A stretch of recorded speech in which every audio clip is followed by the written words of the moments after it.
Hello everybody, welcome back to another video. I'm hoping you guys are all having a fantastic day. So in today's video, as you can tell by the title, we will be talking about this very large winter storm that will be occurring across the United States really into this weekend. So it's not far out, it's imminent. You can see we do have winter storm warnings out for much of the northern United States. I should say winter weather kind of watches, advisories slash warnings, because it's a mix of pretty much everything. You can see we have advisories here in that lighter blue, we have warnings in that pink, and winter storm watches, or that will probably turn into that pink unless there are some changes in the next few hours, probably by today late at night with the next update of the National Weather Service. I do want to say that again, there's going to be snow, there's going to be heavy rain. This will be an impactful storm, probably the biggest one of the year for the southern Canadian area and the United States. I don't forecast just for the United States, and I can't show you southern Canada's alerts because this is a U.S. agency, and of course Canada is a different country, so they have a different program, but I will be talking about Canada when I'm showing you the weather models. So first off, I do want to say that before we get into this, if you do enjoy this type of content, right, check out the channel, watch the video. Again, consider subscribing then if you do enjoy it. Don't do it now if you haven't gotten a chance to. And if you have any comments or concerns, please leave them down below, and I'll do my best to answer them. Okay, let's start talking about this winter storm. And notice North Dakota, Minnesota, we have a lot of winter storm warnings, especially for the northern sections. And let me tell you, this is pretty good. They are especially in a bad drought across North Dakota in the northwest corridor, or northwest corner, I should say, of the state. And you'll notice that the snow, while it's not going to be historic or legendary by any means, it is going to be pretty significant and impactful. 1 to 3 inches, you could see 2 to 4 in total of around, or plus over 6 inches, which is kind of the winter storm warning criteria. And you can see that, yes, up to 7 inches of snow is possible within that range of 4 to 7 being most likely. There isn't any snow now, but it will be starting pretty soon. We're really into tomorrow. That's when the snow will start really kind of taking place across the northern plains. And notice this is a little bit further towards the east. You could see potential of 6 inches or more. In some areas, it is actually well 80% or more, which is a pretty good bet that these amounts will be higher than 6. I would say probably here a bit more than in North Dakota. It will be a bit more stronger. The bands of snow, and for cities like MBGC, I don't know how to say that, and I definitely said that wrong. But you can see that the amounts could be a bit higher, 3 to 7 on Sunday. They don't have the snowfall amounts yet because it's a bit far out, but I would assume another 1 to 3 or 2 to 4. And I assume that the winter storm warning issued for, or the watch issued for this area is a bit more than 3 to 7. If not, then I'll be a bit surprised. Yeah, you could see 4 to 9 inches, a bit higher.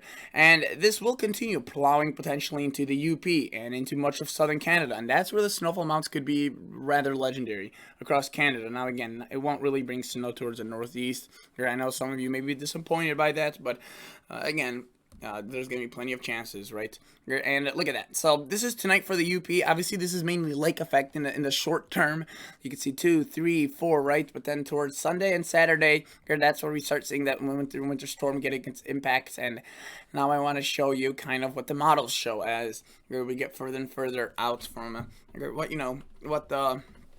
what the National Weather Service doesn't really show us at that point. So let me start showing this. Again, as I mentioned, that by tomorrow, 12 p.m., you can see the snow's breaking out across Montana, into portions of Idaho, and Washington, into northeastern Wyoming.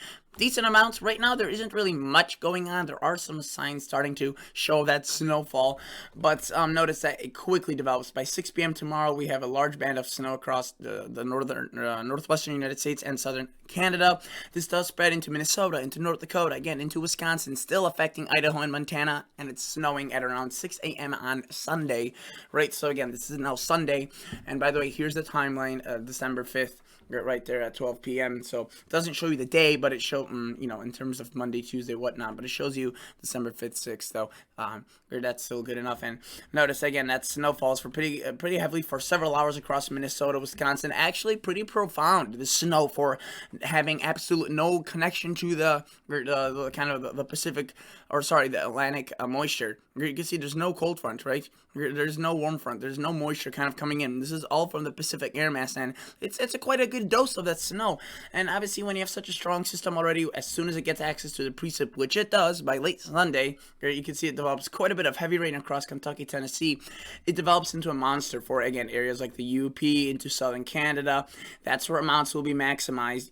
The southern Canadian cities just north of you, it will start off as snow, then transition over to a bit of rain, but you can see very strong winds on the backside of this, a very strong cold front, and a bit of the northeast gets in on some of that action in terms of snow. Really not a lot, and that's just the inland portions, but definitely a bit. So again, this thing's a raging monster at this point. You can see that, I mean, that's literally half of the kind of southeastern Canada and northeastern United States under an impact from one singular storm. And while this is occurring, we have yet another system, which I won't really talk about in today's video because I want to focus more on this beast. But just to give you a very kind of an outlook and excite some of those people that are maybe looking forward towards this, look what this does. It takes snow way further towards the south, the second one, drops snow across Wyoming, Colorado, right, a bit of the west, and then into Iowa, Minnesota, Wisconsin, bringing snow to areas that haven't seen it yet, into Illinois, into Missouri, where we haven't seen actually anything. I know it's a bit silly to say, but it's actually, I think, one of the least snowiest seasons so far for our area. Usually, I think we would have around at least 2 inches on average, obviously, right? All it takes is one small snow event, but we haven't even had a measurable amount, right? Not even 1/10 of an inch, which usually, again, those, obviously just come from wraparounds or a little shower of snow. But it's kind of interesting we haven't seen it. Obviously, that's not a sign of what's to come or whatnot, but it's just definitely something that I kind of wanted to share for my city because, I read the statistics about my city, and I don't know really much about the other ones. I do know, for example, like Michigan has seen a relatively snowy start to the season, nothing extraordinary, right? But you've seen a few clippers. Detroit's seen, I think, a total of maybe up to 5 inches now with those several clipper systems, maybe a bit less depending on where you live. But look, there's another chance. This won't be a massive storm, but it could bring a widespread swath of maybe 2 to 4 inches for cities like Milwaukee, Chicago, Michigan. Again, how well this will accumulate, I don't know, right? And again, the track will probably still change. It's still relatively far out. It may intensify. It may weaken. We'll have to keep an eye on this. And notice that into the northeast by that time, it is definitely strengthening, and inland portions could get quite a bit of snow out of that. Augusta, Maine, right on the border between that rain and snow, depending on which model you look at. You can see it switches. So, yeah, and then the pattern, and by the way, after that still looks very active, so nothing to lose hopes about. But yes, let's focus more on this first system. I do like to look in a long range. It's exciting, but I want to focus on one storm at a time usually, as that's kind of gives you the most amount of details I can. Or, yeah, it gives you the most amount of details when I show you that. So notice that the mountain snow, that's starting to show some of the snow from the second system. So just from that first system, you can see this is how much snow could fall. Decent amounts, nothing historic again, but decent snow swath of 2 to 4 or 5 inches, especially towards northern Montana, North Dakota, Minnesota.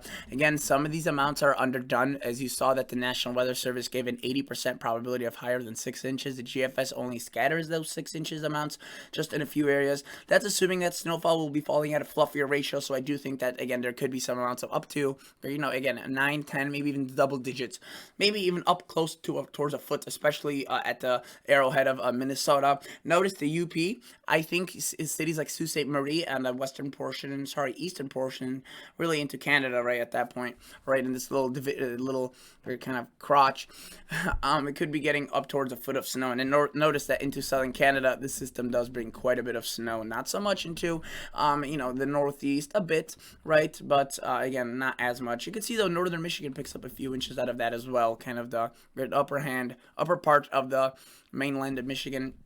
And just to show you that second storm, you can see the models do show, again, a widespread swath of 2 to 4 inches with quite a bit more for the northeast. You can see lots. I mean, according to this, the whole state of Maine would be seeing over a foot of snow pretty much, or very close towards it. Same thing with New Hampshire, Vermont, upstate New York, and portions of Connecticut and Massachusetts. Even New York City and Boston getting in on some accumulating snow according to this model. You can see the one from just a few hours earlier, right, showed a bit different. So again, it varies, but we'll have to wait and see on that. So this is the GFS. It's just one model. Let me show you the Canadian. Look at this. This is a Canadian model, right? So it's another model that I like to look at, and look how much snow this one shows. A lot more for, say, northern Wisconsin, the UP, northern Michigan picks up a widespread 6+ inches. Where again, many locations getting over a foot. Notice southern Canada, widespread 6 to 10 inches.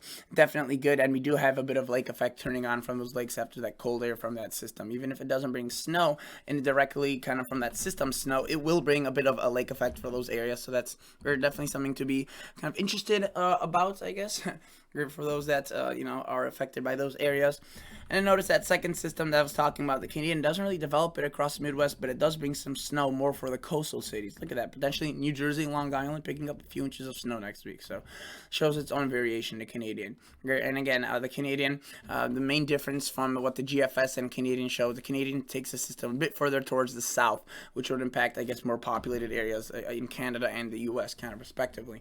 So notice there it is. Again, you can see very similar format, shape. It does access that moisture from the Atlantic a bit earlier, which again allows it to intensify a bit stronger. But once it does, again, I mean, it blows up and boom, it's a massive storm with lots of snow, and it gets out of here. But yeah, impactful system to say the least. And yeah, look what the Canadian does. Takes that little guy way further towards the south than what the GFS did.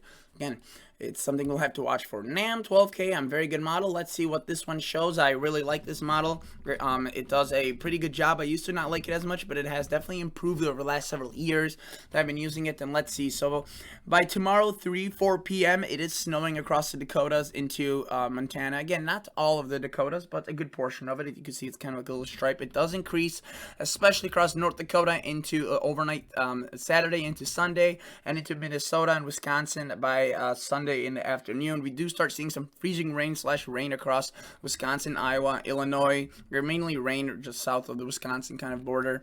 You can see that into Green Bay, the UP, Arrowhead of Minnesota, southern Canada. We do see that snow, pretty good amounts of it falling pretty intensely, and that does kind of skedaddle towards the east. And the rain from that cold front goes along pretty much with it. So that's definitely interesting to note. I could also say that there will be a chance for severe weather across portions of Kentucky and Tennessee, mainly the western portions on late Sunday, which shouldn't be a massive outbreak, but definitely a concern. And some models portray it a bit stronger than what the NAM here shows. And you can see that's what the NAM does. And it does start showing that second system, which again, we'll have to wait for and watch for. In terms of total snowfall amounts, let's take a look at this. The NAM, a pretty good one that agrees with the GFS more than the Canadian, takes it a bit further towards the north. Again, I would say a bit lighter amounts for Minnesota and North Dakota. I think they will be a bit heavier in reality. We'll have to see though. And again, definitely an interesting scenario. And in terms of rainfall, for those folks that are wondering that will be impacted by it, they're obviously wherever the heavier kind of bursts of it occur with that severe weather or whatnot, there could be up to 2 inches of it. So that's the NAM 12KM. Let's take a look at another one, the RGEM. This is the high-res Canadian. Let's take a look at the precip right away. You can see it shows a more profound cold front, which again I would assume would mean a bit more severe weather. Shows a bit higher amounts up towards the north, which I would say is a bit more accurate. And obviously that means a bit more snow. You can see still, though, probably underestimating some of those snowfall capabilities, because I think it's mainly due to the fact that it's assuming a 10-to-1 ratio, but it will be colder and a bit fluffier in reality. And it does show a lot for northern Wisconsin, relatively speaking, for the UP, Michigan, and to portions of Canada, with quite a bit of snow, even for the southern Canadian cities. You could see Quebec, for example, would get several inches of snow out of this, while the other models like the GFS don't really show that, or the NAM. So there are still some kind of smaller differences overall, but that can make a world of a difference for a city like Quebec, where you go from seeing no snow to a foot or whatnot, which you can see the RGEM did show that. This is the high res model. I don't really like it too much, but you can see that's the snow it shows for the first half of the system, as it only goes out to 60 hours, and that's how far it goes out. But yeah, you can see those snow rates will definitely be intensifying across much of northern Michigan. And with that snow band, it dips it a bit further towards the south, so it affects the Twin Cities there. I don't know how accurate that will be. I'm assuming not very, but definitely a bit of snow is possible, some snowflakes. And look at that, a bit of rain into Illinois, Indiana, Michigan, right? That definitely is some rain that I would love to take, as it's been very dry here in my area, or the Chicago area. So that's that. So let me show you what the HER model shows. This is a very high res model, usually very accurate for the time it goes out to, which is again not that far out. Every 6 hours it goes out to 48 hours.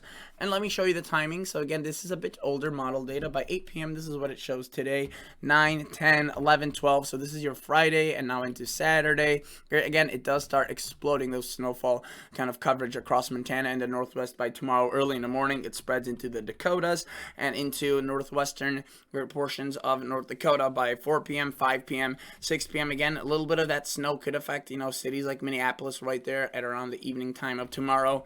Otherwise, it moves towards the north, affects Duluth, the Arrowhead, and boom, it starts getting that moisture from the Atlantic Ocean. You can see pretty vigorous actually. And overnight Sunday, that band continues moving over, and you can see that little shower, kind of spotty, maybe even a few rumbles of thunder for the areas that are in the kind of the warm sector of the storm. And this is as far out as it goes with the 48 hours. But in the meantime, it does end up dropping a decent amount of snow for portions of the northern plains. With, again, you can see over 6 inches, even some 8-inch amounts. Again, I think are possible, maybe even the double digits if you get some banding within that band, which is very possible. Right now, I showed you as many models as I can that go out to, relatively short range. This is another model I like to look at, but you can see it kind of, again, underdoes some of these snowfall amounts, so I don't think it's as accurate. You can see the National Weather Service definitely, if you were to take a look at the models, it definitely took the higher end of this and it issued a winter storm watch and warning. And again, I'm assuming that it's going to be falling at some pretty chillier temperatures, kind of producing that fluffier snow. And yeah, you could see 25 degrees heavy snow. That's gonna pile up very quickly. So the last model I wanted to show you was the European model, which is what I have pulled up right here, and you can see through kind of the Tuesday time frame where that your first system occurs without calculating in other snows. You can see that it shows a decent bit, again assuming a 10-1, which will be a bit higher than that, and it does get, you can see, especially across the Arrowhead, over a foot. The UP, a majority of the Upper Peninsula getting over a kind of a 9 to 10 inch event snowfall, maybe not over a foot, but within that range. And then as you put this forward, you can see more snow keeps coming. And what the European does, interestingly, which I want to show you, is that, okay, so there's that first system, right? Again, very similar to the other models, a few differences, right? It does develop a pretty strong cold front, which we'll have to watch for on Sunday nights. Again, some severe weather is definitely possible, if not likely. And we have a beast, right? It moves away, but look what happens here. We do see that little system, right? And it takes more of a Canadian scenario onto the northeast, so that's already an interesting thing to look at, whether, it's a GFS or the European, that's more accurate. And then look what happens here. We see a potential, look at this guy right there. I mean, right, that is obviously very far out, but that is definitely the snowstorm that would be the most further south of the year if it were to occur. Again, it is very far out and probably unreliable, but they're pretty different from what the GFS, for example, was showing. And yeah, the GFS actually at this exact time, I think, ends up showing a big ridge across the United States. So it's pretty much exact opposite of what the European is showing. So, I mean, it's not really anything unusual. They're at this time frame, models often disagree. And at total accumulated precip from the rain from this snowstorm, let's stop it at hour 14, so we just have that first event. You can see, again, they need a lot of this precip here, not too much, but it's definitely there. And from that rain, you can see decent amounts as well. You can see those spotty areas that indicates a more likely than not event of kind of some spotty showers, maybe some convective activity as well. So let me go back to some of these ensembles or models I was showing you earlier, but I think on this website I could actually take a look at the Kuchera. So it's more kind of the accurate snowfall, and yes, you could see right there. This one earlier, if you recall, the 10-1, really didn't show much, but with the more accurate Kuchera, it shows quite a bit more inches of snow, 9, 10, even 11. Again, I would say this is a bit more accurate, to say the least. GFS through this time frame, again, it shows a lot of snow actually, and again, I think this is more appropriate of what may be coming, kind of a widespread 8 to 12 inch event for the northern plains. Again, some of the high-res ones also showing very good amounts of that snowfall. And you can see that includes North Dakota, South Dakota, Minnesota, and yeah. So this is also a United Kingdom meteorological model. It assumes a 10-1 ratio, so probably be a bit inaccurate, but yeah, you can see it definitely shows snow across similar locations. And look, it too shows a potential northeast event right there. We'll have to watch for early next week. So again, a lot of activity, folks. Thank you for watching. Stay safe. Catch you all on the next episode. See ya. Bye.